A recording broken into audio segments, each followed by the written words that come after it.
కాళేశ్వర క్షేత్రం.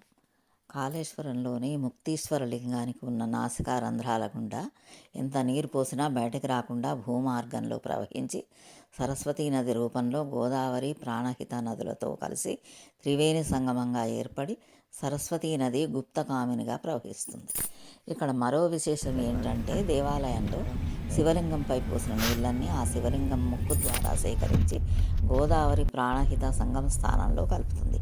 శివుని ముక్కు నుండి గోదావరి ప్రాణహిత నది సంగమ స్థానం వరకు గొట్టాల ద్వారా అంతర్వాహినిగా వెళ్ళే శివుణ్ణి అర్చించిన జలమే సరస్వతి నది. అందుకే ఇక్కడ సరస్వతి నది పుష్కరాలు జరుగుతాయి. సరస్వతీ నదికి గుప్తకామిని అని ఇంకో పేరు కూడా ఉంది. గుప్తంగా వచ్చి కలయుట సరస్వతీ నది లుప్తమై గుప్త నదిగా ప్రవహించడంతో గుప్తకామిని అనే పేరు వచ్చిందంటారు.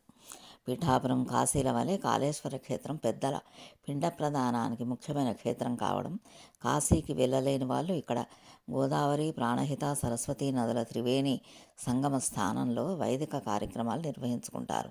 ఇది కాశీలో జరిపించినంత పుణ్యమని చెప్తారు. అలహాబాద్లో గంగా, యమున, సరస్వతి సంగమం జరిగే చోట సరస్వతి నది అంతర్వాహినిలా ఉండటం వలన కనబడదు.